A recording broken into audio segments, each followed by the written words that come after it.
Hey guys, it's JonTaun for Total Brohammer, coming at you with a quick battle between myself as Wood Elves and the Dark Elves. Alright, so army compositions. Over here, I've got some Glade Riders with Hagbane tips and some regular Glade Riders.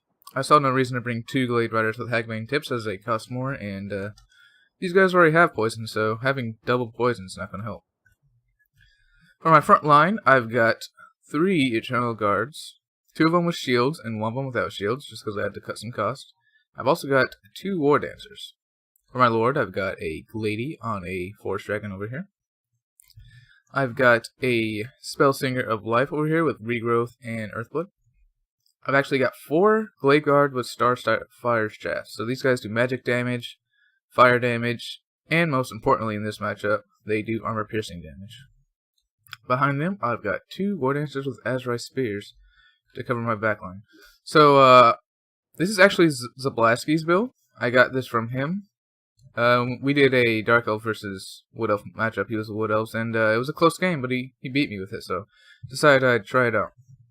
For my opponent, he's got 2 Dark Riders with shields out here in the woods. Great choice against the Wood Elves, and I think I can only see one of them right now.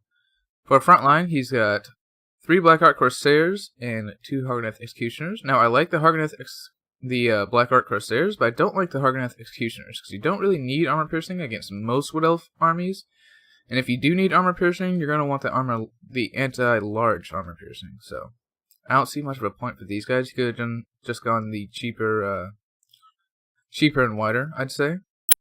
Because the Bleak Swords actually have silver shields as well, so they'll be very resistant to the Glade Guard over there. He's also got 3 Dark Shards with shields, which is a pretty good choice. Their armor piercing isn't going to come in handy.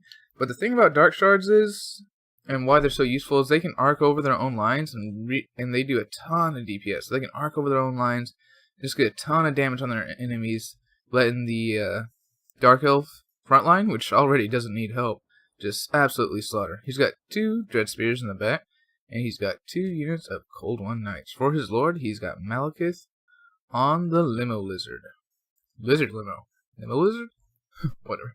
Alright, let's get into gear here. So, just going to have my Glade Guard with Starfire Shafts start opening up on these Cold One Knights. For some reason, they shoot at these guys first, which is unfortunate. These guys get spotted, and I'm going to immediately pull these guys back. I'm thinking at this point about going around behind them, but I'm like, he's got another Cold One Knight over there, and I'll probably just get trapped.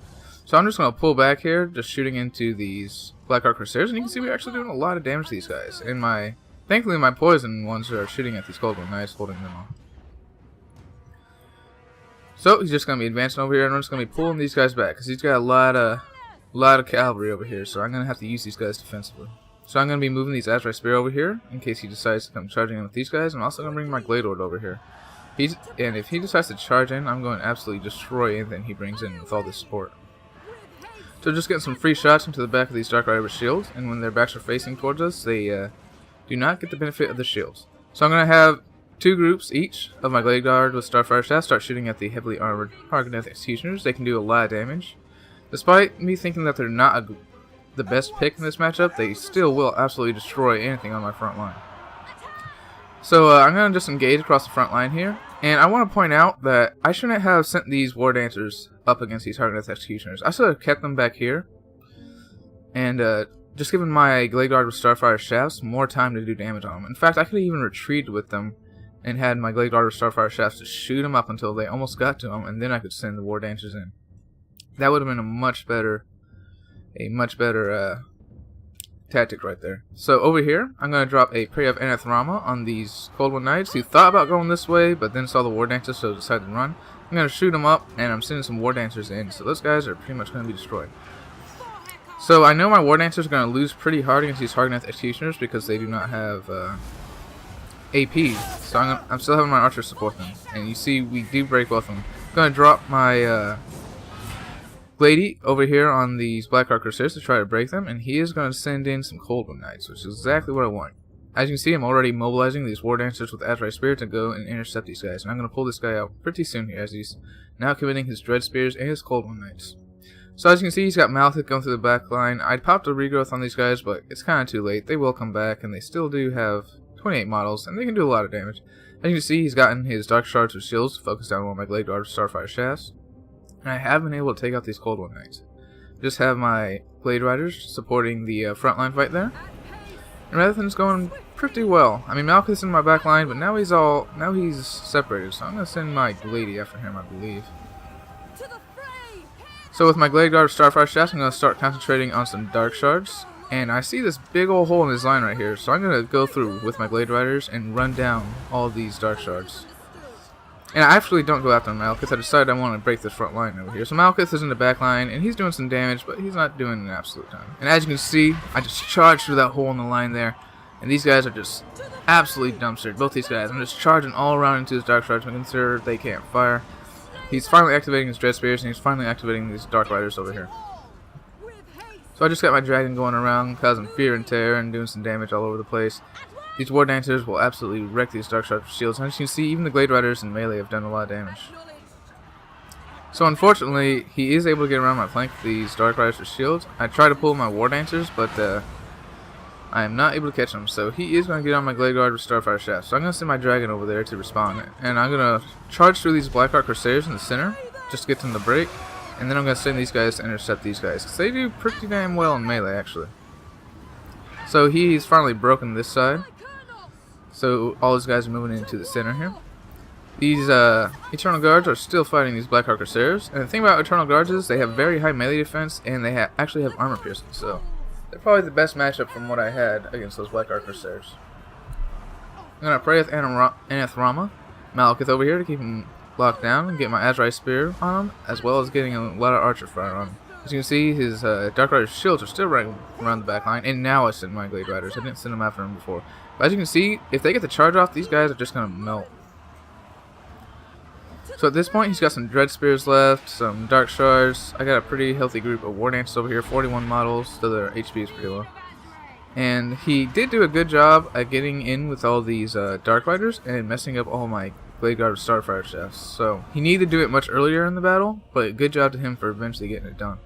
Because my guys were just all over the place and all disrupted at the end of the battle. So let's look at that in-battle breakdown here.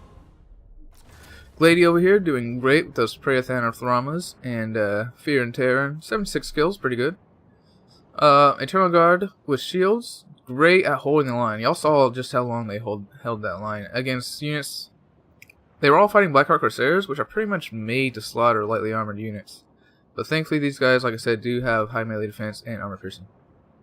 War Dancers, I should have kept them back, like I said, but despite that, they still got some work done. These guys got wrecked by those Targoneth Executioners. But these guys got into the Archers, and look at that, 118 kills. These guys just have such high DPS. War Dancers with Azrai Spear did a great job at taking down those Cold One Knights on both sides. And the Glade Guard with Starfire Shafts, those guys absolutely destroyed those Targoneth Executioners. 20 kills, 30 kills. If I had played it better, they could have gotten 0.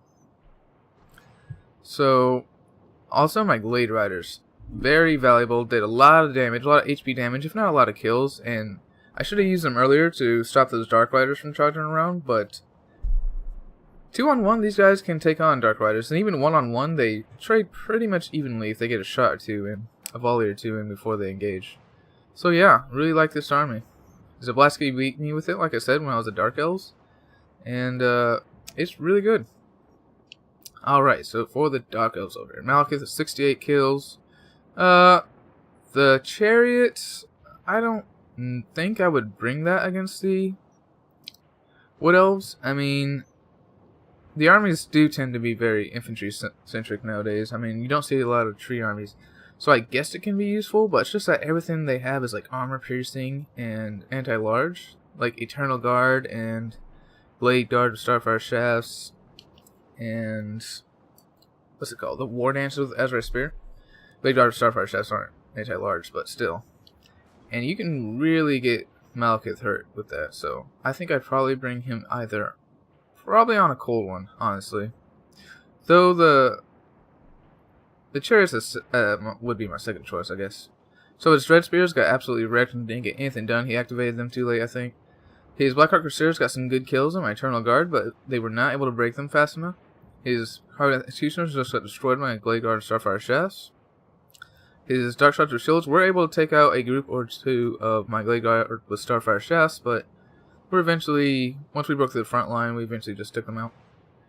And their Dark Riders, he did a really good job at the end with all these guys, and he sent his Cold One Knights into bad situations. I was able to get my Azrai Spear on both of them, and they were pretty much destroyed. So, a good game to my opponent 10, and this is going to be all for this one, guys. This is JonTaun for Total Brohammer signing out.